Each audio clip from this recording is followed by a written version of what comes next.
So I wonder whether, Sam, you would like to kick us off in the conversation around, based on the problem statement. Women continue to face several non-inclusive behaviours at high rates in the workplace, with microaggressions being the main type of violence. Morning all, and thanks very much, Helen, for giving me an opportunity to be part of this. I'm very proud to be representing the Adecco group today. And just to provide some context, in the UK and Ireland, women make up 62% of our workforce. But more importantly, we maintain that level of representation at all levels of seniority. So what you often see in organisations is high numbers in the lower ranks, and then it depletes. I'm very, very proud to say that that isn't the case here at the Adecco group. So in terms of microaggressions, I think it's fair to say, like many of you, I've had my own fair share of personal experiences.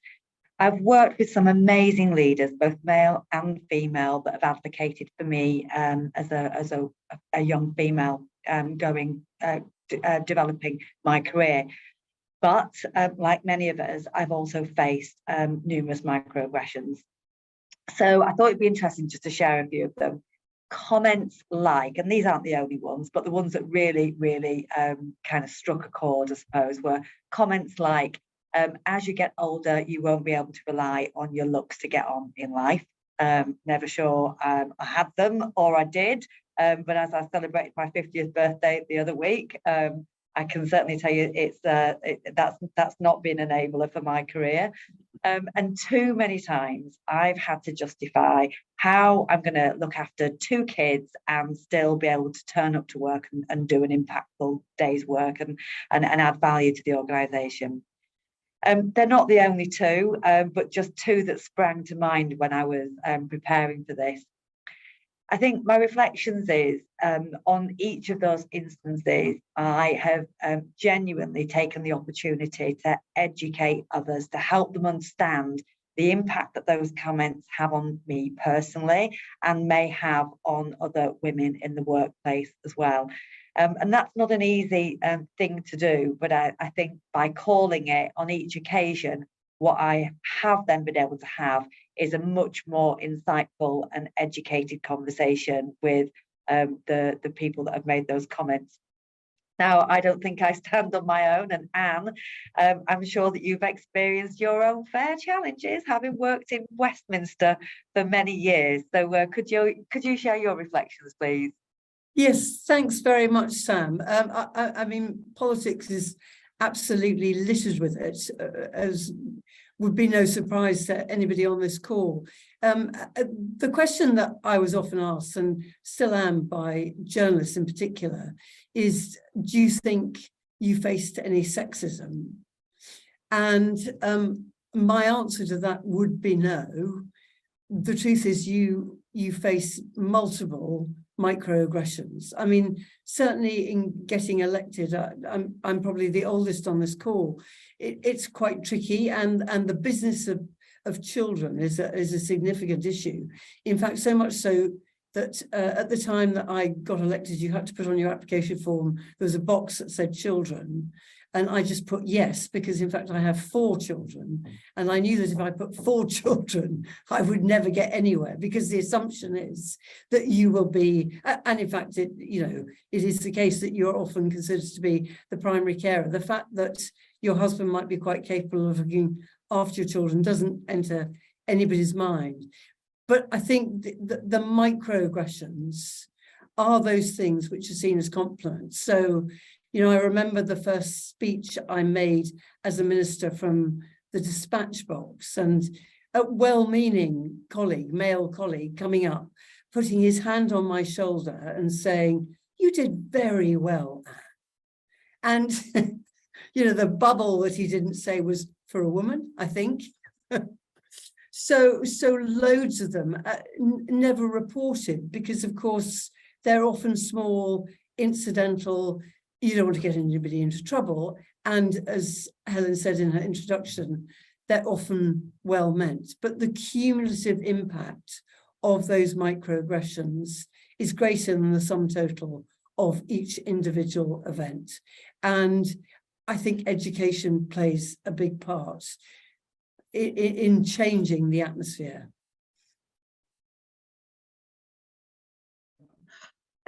Laura, would you like to come in on that, and just from your perspective, what if you've experienced anything or observed anything in that regard? Yes, definitely. I think I can sort of mirror everything that has already been said. I think I've had my fair share of experiences where I was assumed to be less competent simply because of being a woman, and that comes with double standards. So, for example, being judged more harshly for being assertive or ambitious, or having great long-term dreams that others might perceive as overly ambitious, in the sense that as a woman you might not actually be able to achieve them, and yet you're here stating that that's what you're striving towards. Obviously my sort of professional experience hasn't been that extensive so far. I've been within Adecco, which has been more than welcoming, and I'm very grateful for that. But I think even within sort of the educational institutions that I've been a part of so far, the stereotyping that I've had to experience, I mean, I'm a Eastern European woman with partial Mediterranean descent, and the amount of times that I've been asked, okay, where are you actually from? When I sort of tell people where I come from and where my parents are from, that has been something I've experienced quite often, unfortunately. And I also think micro invalidations are also very important. Downplay of experiences that I've had, not only on an emotional and personal level, but also on a professional level. If somebody were to say, I've done this experience or this internship at this company, compared to whether I say it, it's a completely different view. People interpret it differently. And yeah, I think my final thought is that it's more a matter of it being cumulative, and that cumulative effect on individuals, rather than I think when you look at one microaggression independently, some people might have the inability to perceive them as important and as impactful. But what I want to stress is that when these become frequent and when these become repeated over time, it can have a much bigger impact and it can be very harmful. I think that's right, Laura, if I can just come in here, Helen, because we've recently run a development cohort called Elevating Women in Leadership that's delivered by our sister brand LHH. And I think that cumulative impact, Laura, is absolutely something that resonated with every woman that was on that course. And when they were almost given the permission to declare that there was a negative impact of that cumulative being receipt of cumulative microaggressions over time, they actually began to become quite emotional about the acknowledgement of what they'd experienced. So up until that point, you know, as professional women, they'd kind of had a bit of a "we'll grin and bear it" type of attitude, and I won't let it get me down. But given that space to actually sit, reflect and contemplate on the impact, it was quite profound. So yeah, I absolutely agree with that, Laura. I think just before we bring Abby in, I think it would be really interesting to just explore a little bit more from Laura's perspective, how it impacts in the education space, because, you know, that is a fundamental time when some big decisions, we spend our whole life making big decisions, but obviously when you're going through education, you make some really important decisions that could have a really big impact on your sort of what direction you take your life in, and how you really develop your full potential. How, in your experience, Laura, how did that make you feel when you experienced that? So I actually went through multiple different educational systems growing up. I was in the Romanian system, I was in the British system, and I was in the French system as well. And I think, unfortunately, the trend all throughout them was I'm very focused on maths and physics and science growing up. That's kind of what I wanted to do. And more often than not, I had encounters with male professors and teachers that would say, that is not for you. You don't want to go into that. there's only going to be males when you go at university to study this. That's not the environment that you want to find yourself in. And whilst I do think that the decision ultimately that I made to not pursue that was my own, I do think that those types of comments can impact the way that you perceive yourself within that environment, but also sort of your attitudes and your aspirations going forward. It can be very sort of daunting to try to do something that others don't think you can do, and go into an environment that from the get-go you perceive as being sort of not welcoming and sort of rejecting you straight away. So yeah, I think it can be very, very difficult to sort of overcome that. And I know many people, many of my peers that also went through that. And that's so interesting that you say, and you've got really rich experience of different education systems. But it's really interesting that the same sort of was weaved throughout all three, that they wasn't, the same perception, isn't it? Very much so. Thank you for sharing that. Abby, I'll just hand over to you for your thoughts on just about, why microaggressions being the main type of, as opposed to sort of harassment, why microaggressions are still really prevalent in the workplace.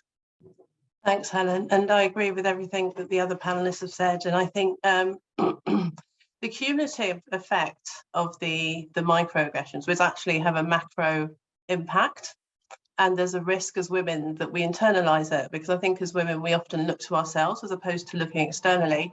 So when we have conversations around imposter syndrome, which 9 times out of 10 targeted towards women, I think we have to factor in the fact that actually sometimes people make you feel like an imposter because there's an assumption that you don't know what you're doing, or, if race is a factor, potentially you're a diversity hire and that you're actually not fit for purpose, which of course, as we discussed on the other call, can sometimes lead you to want to overly prove yourself, which could lead to burnout and things of that nature.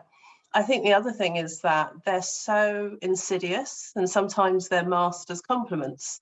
So I've often had people say, "Oh, you speak so well," as if I just crawled out of a bush or something, so it's that kind of, well, why did you presume that I wouldn't speak well, and to Lara's point, it's like, well, where are you actually from? And then you think about things like, actually, as a leader, are you going to have the right cultural fit? Phrases like cultural fit are absolutely loaded with microaggressions, because obviously we all want to assimilate, we all want to fit in, but we have differences that we can't hide, and those differences can be strengths. But I think it takes confidence and to Sam's point, that kind of community in terms of sharing and talking about this. And that's why conversations like this are so important, because it's the micro nature of them and the inability to tangibly articulate them that actually make them so dangerous. Can I just come in, Helen? Just to pick up on the point of the microaggressions that are veiled as compliments. Often it's just tone of voice too. I mean, if I think in politics, I was only one of 16 women in the Conservative Party when I got elected in 2005. And I remember some male colleagues talking about some of the women who'd been there for a while, some who reached senior ranks, and they would say, well, of course, she's very ambitious. Whereas about the men, they'd say, well, he's very ambitious. And it's so subtle, but it is it so reinforces that feeling of imposter, and that somehow being ambitious in itself is a bad thing for a woman to do and to be. Yeah, if I could just come in on that, I completely agree. And I think the subtext is that you have ideas above your station. Yes, absolutely. Yeah, that is really interesting, is that, isn't it? And that even when Anne just said it, then the different tone of voice that she used, so subtle, but made such a massive difference. Sure, yeah.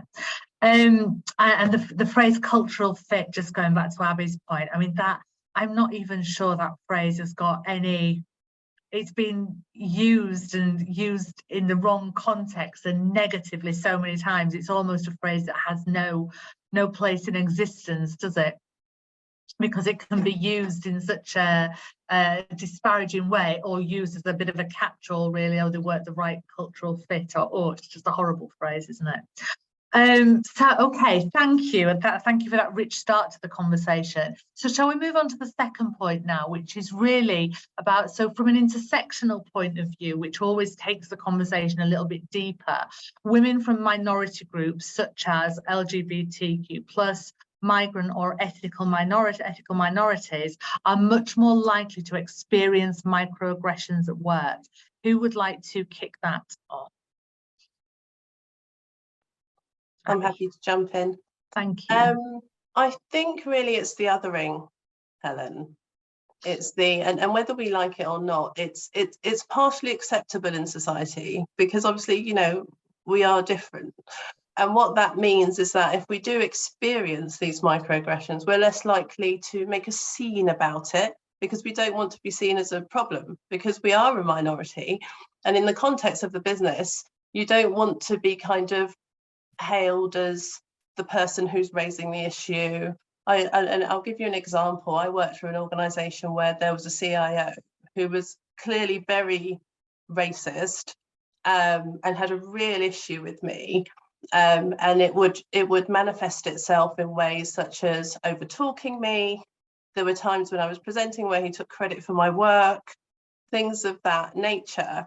But what you don't want to do, especially where the person is quite senior and you're new in the organisation and different to other people, is kind of be the one that is causing the problem, which again just adds to the more of the isolation. So that's why I think the inclusion is so important, because we need to have safe spaces so that we can flag these things without the, you know, the concept that actually it's only a problem for you because you're different. Yeah, absolutely. And it's so difficult, isn't it? Because if, like you said then, that if you go to an organisation, and that's a real challenge, I guess the easiest, or the path of least resistance, is to leave and to go to another organisation, the hope that it is more inclusive, but then potentially the same could apply and the same challenges. So it's making probably exacerbating that sort of imposter syndrome and that feeling of being other more and more, because you're having to do it repeatedly. Absolutely. And you know, a lot of leadership is collaboration and relationships. So if you're not able to forge those relationships because of those microaggressions, it's, as I said before, it's easy to internalize that and you know, and think that you're the issue. And I think a lot of people do leave.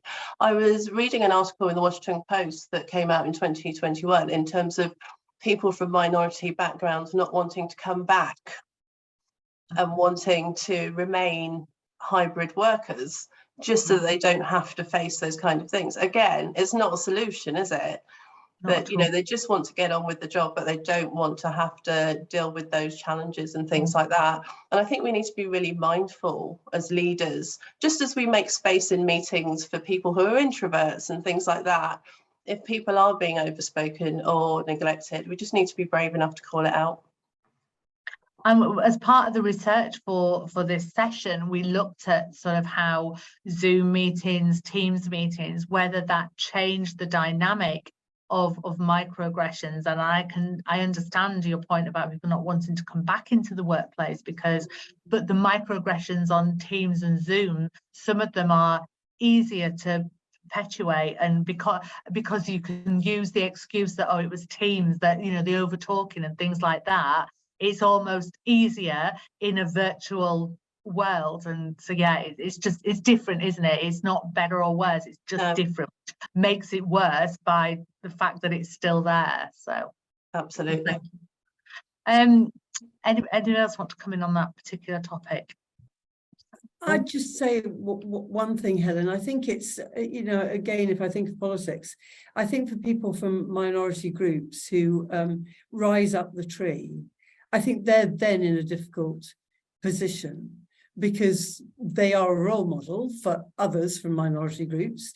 that they have succeeded. But therefore, raising the issue of microaggressions, I think, becomes quite difficult for them to do because they are the role model.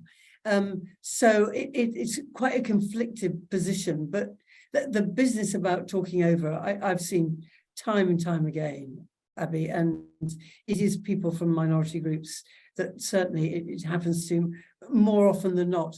And again, so difficult to report, so difficult to put your finger on. And you face a lot of backlash if you don't have a safe space to report those microaggressions. Absolutely. And I guess in that political arena, because of what you said, you end up becoming conflicted. It must make you either have to decide, is it party line, or is it, staying true to your roots and being there for other people, to advocate for other people. It's a very difficult situation, isn't it? But extremely difficult, because, as I say, many people from minority groups want to become a role model, to say to others from those minority groups, I got here, you can do it. But actually, it comes with, I think, although I know some would disagree, I think it comes with a responsibility, because you are then in a position to call out some of the behaviours that you face. You might have got there against the odds, but I think it's really, really important. As women, I think we face the responsibility. Anybody from a minority group, I think, faces similar responsibilities. Yeah. It's about career before conscience, isn't it? I guess, or conscience before career. Conscience before career. Conscience before career. Yeah. It's about making sure that ladder doesn't get pulled up. Absolutely. Yeah. It's about extending it down, actually. Yeah, I couldn't agree more. And I think, as younger women come through the ranks and women of colour, I certainly feel that responsibility to kind of challenge. It's a fine line, because it has to be done well, because what you don't want to do is feed into the stereotype. And I think we all watched that video with the mosquitoes, and then at the end, you're the angry black woman because you've called out all of these issues. And then, it starts to be conflated with leadership competencies, like, are you professional if you're making a scene or addressing the wrong people? And, so it's a fine line. It really is a fine line that we tread. And the video on microaggressions, which is available on YouTube, I think was brilliant and should be sent to anybody, who says, I just don't understand what all the fuss is about, because it's a brilliant video to explain what all the fuss is about. It really is. I'm absolutely covered in mosquito bites, so I totally get it. We'll put it in the chat. Sam? I think I'd just like to contribute by saying, I do agree that sense of accountability when you've got there yourself for helping others and making sure that the ladder goes down. But also, I think, from a HR perspective, there's a responsibility for all leaders, but especially people leaders, to really understand it. And I think one of the things that we've tried to do within the Adecco group is differentiate between personal lived experiences and systemic issues. And that's really difficult to do. But one of the things that we have done is try to make sure that we gather data, but data not just on how specific underrepresented groups feel about D&I and attitudes toward D&I in the workplace, but also then correlating that data together to see the intersectionality. So are there particular combinations that mean it's harder for some than other, and really trying to mine the data to inform the strategies that we're putting in place to address systemic challenges, and then test back to make sure that they're working.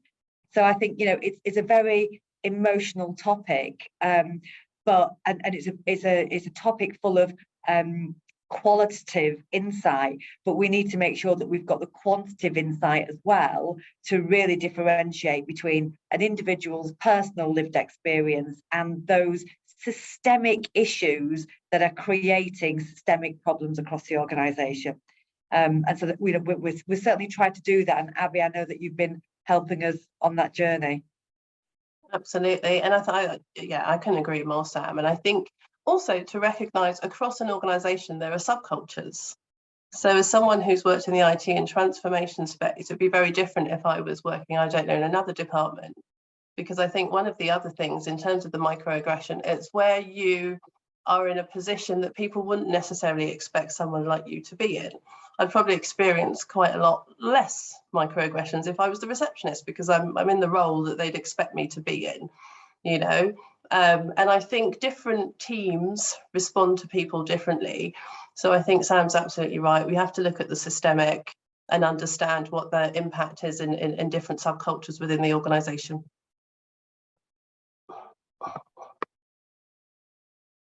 Helen, Sorry, yeah. So I think what I wanted to add to everything that has already been said is that element of tokenism. I think more often than not, I felt like even if I was in a position, in a role that perhaps I wasn't very welcomed in, I felt as if I was accepted only because of my gender and only because I was fitting that sort of diversity checkbox. And sort of going to everything that has been said about being talked over or interrupted, what you see once you've entered the role that you've sort of been fighting to get to, not only are you sort of, you're treated as if you're different from the get-go. And sometimes I've even been in a position where I've been given less responsibilities or less tasks to do because I was sort of deemed less trustworthy or less competent, even though I had gotten that far into that position. And so that reinforces the idea that, yes, we're accepting you in that position because you're ticking our diversity boxes, but we don't trust you enough to complete the tasks that a role would normally entail. And I think that that goes even beyond that. If you're sort of very ambitious in the role that you're currently in, it becomes difficult to sort of ask for more responsibility and ask to sort of prove yourself within that role and beyond the scope of that role as well. I think, Abby, you were also mentioning the fact that you were in an organization where you sort of felt bluntly discriminated because of your race. And I think you also mentioned the fact that you wanted to perhaps move out of the organization into one that wouldn't have that same culture. And I've been in a similar position, and I am a strong, avid believer that moving is sort of for a shape of acceptance of the situation. And I think a lot of women are put in a position where they genuinely have to leave because it's not a situation that they can deal with. But leaving is sort of subconsciously reinforcing that the perpetrators are not doing something wrong, that it's something that people have to accept and sort of move out of the organization to just deal with. And rather than sort of trying to create that sort of systemic or institutional change, I think companies and individuals are much more likely to just accept the situation as it is and have that one individual that has unfortunately been the target of microaggression sort of move out. So yeah, I think that is very important. And I mean, it's very, very good to see that organizations like the Adecco Group are actually doing something about this, because more often than not, women are put in a position where they don't want to speak out because it's not the norm and it's not socially accepted, and they don't want to be put in a position where they are further discriminated for speaking out against discrimination. A bit ironic. Yeah, I think that's a really interesting point, Laura, because the third point that I think Helen was going to take us to is the underreporting of microaggressions. And I think, you know, I've worked in HR for many years, but I am pleased to say that in recent years, I have seen an increase in women coming forward and reporting their concerns or stories, either for themselves or advocating for others. And so I am beginning to see that change. And in fact, I think there's also an improvement in the organisation's acceptance of their stories and their lived experience as well. So, you know, it's a little bit like everybody does employee engagements, don't they? And if the employee engagement surveys don't come out with an 8 or above, everybody sits there and says, well, they've interpreted the questions wrong or they've done that. So there's generally a, you know, let's pick fault with the data rather than accept the truth.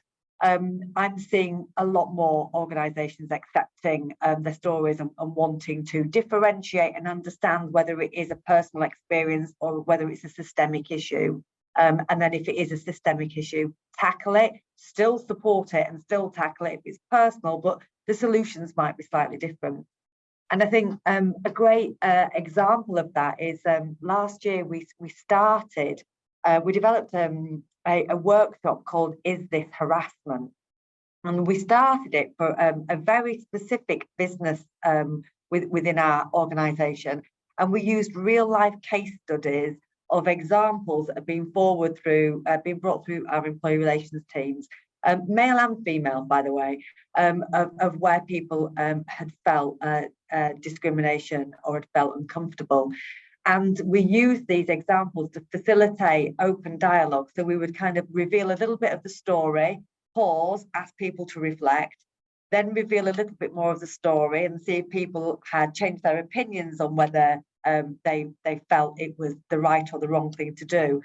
But what we found was that people's engagement and desire to understand this was so great. We ended up rolling it out throughout the whole of the business. Now, I'm not saying we've got systemic sexism in our organisation. What I'm saying is such was the interest from leaders to understand and improve their knowledge, it became a company-wide initiative. And I can't help but take some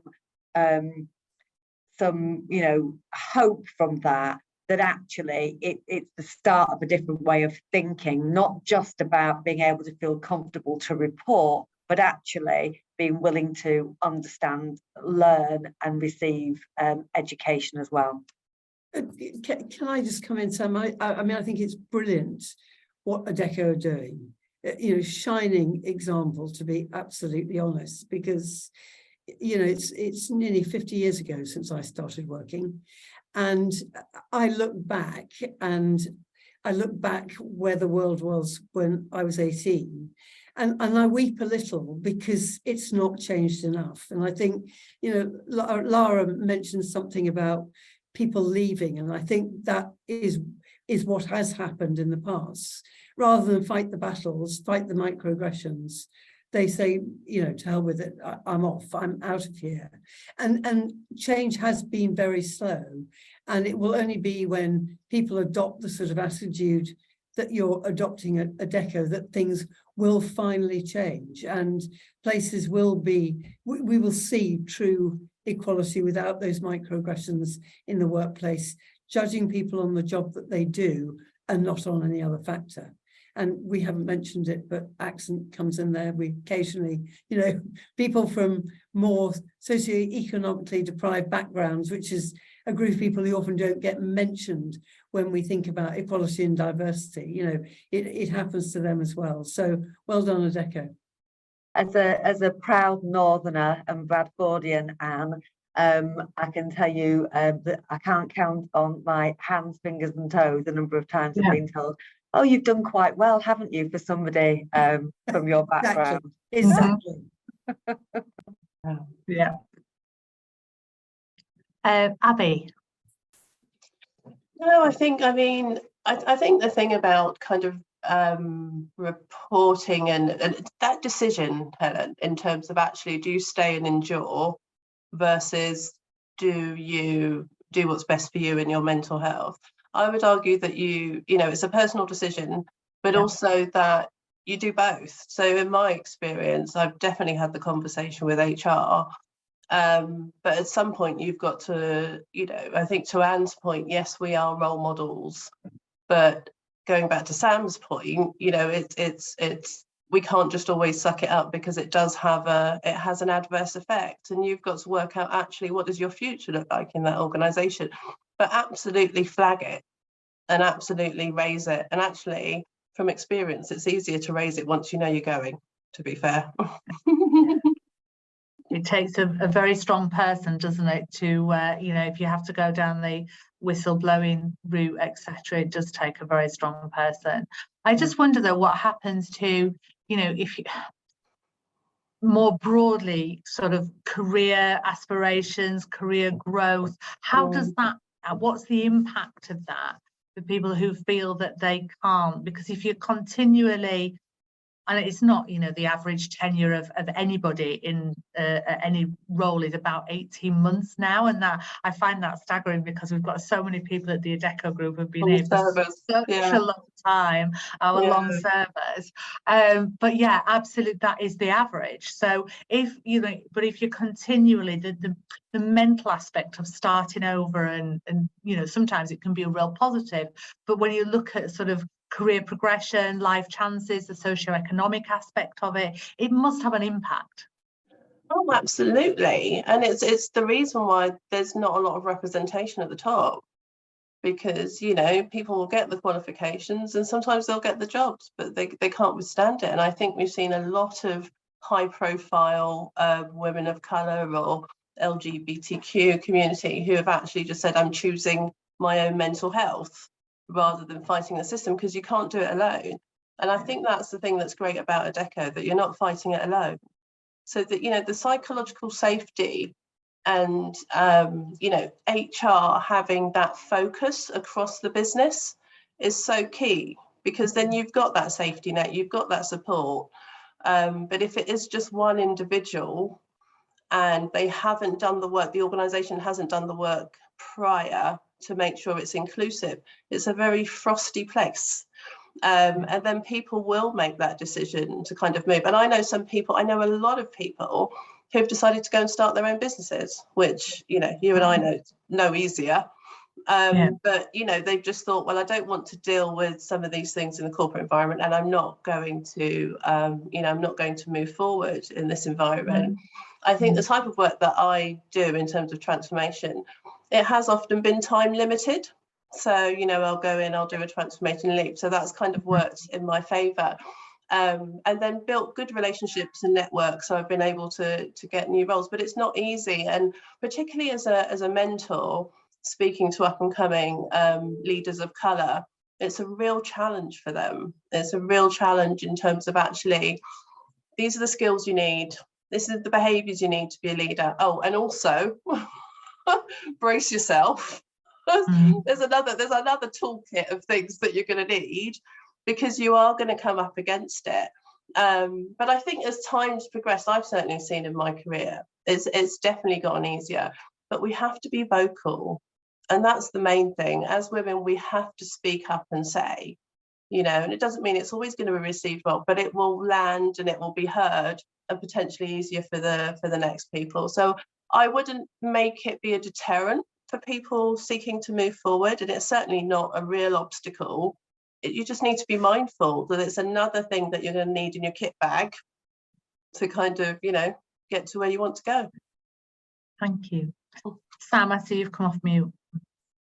Yeah, I think allyship is just so important.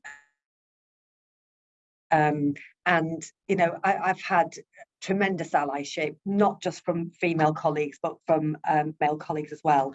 And we've got a lot of male colleagues now that are saying, I need to understand the differences that females face in the workplace, and I want to educate myself on how I can understand it better so I can be a better ally. And that's remarkable, isn't it? That's remarkable. So I think, you know, hats off also to all of our male colleagues who are advocating, are understanding, and are trying to help us on the journey. And likewise, I know we will do that for others as well. So yeah, so just a shout out to our male counterparts as well, because we can't do it without you. Absolutely, thank you. Anne.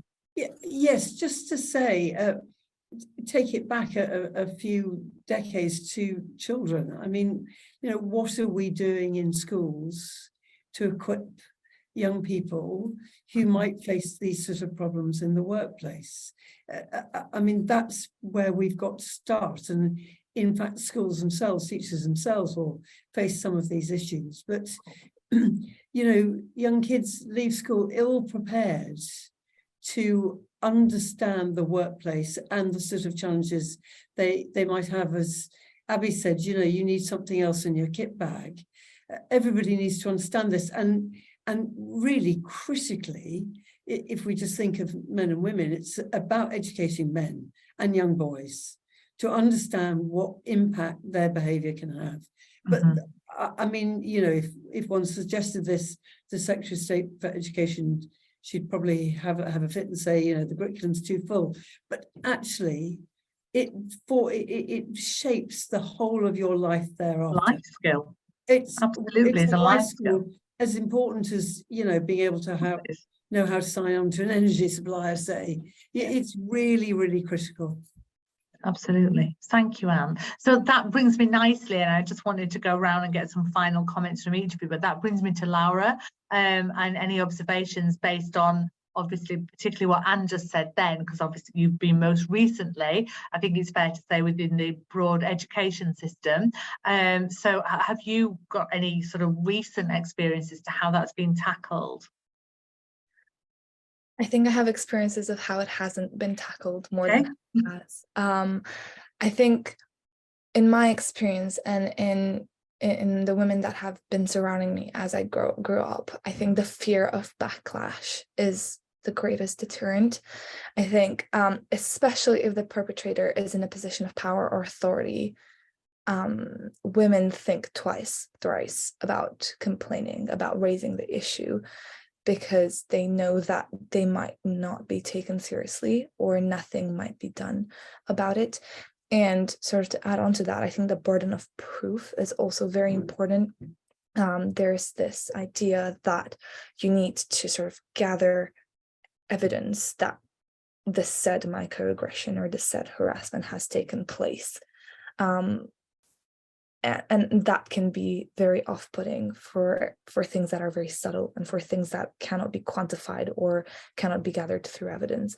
And so all of that sort of feeds into this lack of institutional support. Institutions aren't, especially educational systems right now, I don't think they're set up to deal with such cases. They don't have sort of policies or resources addressing these microaggressions. And that's where the problem stems from. There's nothing put in place to counter it. Therefore, it's sort of accepted as something that is okay, something that isn't punished, something that isn't going to lead people to be held accountable for it. And I think it creates a great sense of disillusionment and distrust. Women don't feel comfortable coming out and saying, this has happened against me, because they know that they're not going to have almost anybody on their side. And actually, a couple of years back, there was this social experiment conducted where men and women were sort of shown these videos that got progressively worse. And they were cases of harassment and microaggression towards women. And what they were asked after each short clip that they were shown was, do you think that an act of microaggression occurred in this video? And it was absolutely unbelievable to see that. I think up until the 8th video, so up until the situation actually got severe, men didn't recognize the problem as a microaggression. And it goes to sort of what Anne was saying, of that lack of awareness and that lack of education. There's people that genuinely aren't even aware that acts of microaggression are occurring towards them or towards the people that surround them. And creating that institutional support and creating sort of the environment that encourages you to speak out and provides the support that you need in when you experience these things is of crucial importance. But unfortunately, I don't really see it happening. It hasn't happened, at least in my experience. Thank you, Lara, and hence that huge need for education, because that's where it starts, isn't it? Having that understanding of what is, you know, right or wrong, and that is a fundamental behaviour that will take you through your entire adult life. So thank you. Just before, thank you to Anne, Sam, Abby and Laura for that really rich discussion. Just before we close, I was just going to ask, is there anybody want to put anything in the chat, raise a hand, any questions, any comments they'd like to share with us? Peter, I see you with your hand raised. Let's come off mute. Hi. Hi, thank you, Helen. I was desperately searching for the hand up button. Oh, the hand so I had raise. to like to wave instead You of the just did it the old-fashioned way. traditional way. That's it. Thank you. That was absolutely fascinating. My situation is I'm chief executive of a small charity. The workforce, apart from me, is entirely female, and our board of trustees, 8 trustees, 7 are women. But you know, in one sense, I'm in a minority, but obviously I'm in a position of power. I'm the one who has the power in the relationship in the workplace. So I just need to be extremely alert to my own personal behavior in that case. But I also chair the board of another charity, which is predominantly male. It's not a huge majority. It's about 60-40. So in that case, yeah, it's being alert that there is nothing in the behavior of us as male trustees that is in some way off-putting to the female trustees we have contributing to their full extent. And one is, I'm delighted we've got a young woman who, and Lara reminded me of her in many ways. I think she's slightly older than Lara, but yes, a young, high-achieving professional woman. And it's making sure that her experience is a positive one, because, you know, this is the next generation of leaders. Mm-hmm. So I found, but what really hit me, I've got a number of takeaways I've jotted down. Sorry, I'm taking quite a long time, but the big takeaway for me was the idea of imposter syndrome, which I've suffered from as a new chief executive in the past. But when it's combined with what the prevailing expectation of the culture is like, and yes, I've suffered from imposter syndrome, but as a white middle-class man, the prevailing expectation is I'm going to succeed. Yeah. Whereas it's understanding that Mm-hmm. as a woman, or a member of another minority group, the expectation might be different. It's what's amazing me is the subtlety of some of these things. I think increasingly most of us men know you don't say, gosh, you did very well for a woman. But it's how subtle the subtext can be, even if that's not said. Mm-hmm. And Anne made the point about how you can say they're very ambitious, and it can be totally different, just subtle tone of voice. So it's, yeah, so thank you, everybody. It's been absolutely fascinating on a number of counts. So yeah, thank you, Helen. Thank you, and thank you very much for your comments. Really interesting from your perspective, being in a completely different dynamic as well. So thank you for sharing that. Anybody else got any comments or questions for the panel? The only thing I'd say, Helen, is, you know, as I say, I started in the workplace 50 years ago, and it really can't take another 50 years for this to change. So we're looking for attitudinal shifts. We are the product of our upbringing, and how we were parented, of course, has an impact. How our mothers and fathers treated us and the carers in our families is going to make a difference. But you can do all the EDI training in the world, but until you achieve attitudinal shift towards people in the workplace, we will struggle to get equality. And actually, we've got to do it in about 1/10 of the time it's taken over the last 50 years. In 5 years, this has to be different, because I've been talking about it for a long time, and a lot of people have been working in this space for a long time. We're not changing yet, and we need to. Yeah, but it's so important that we do talk about it, and, you know, keep that conversation going and alert other people to it. So thank you.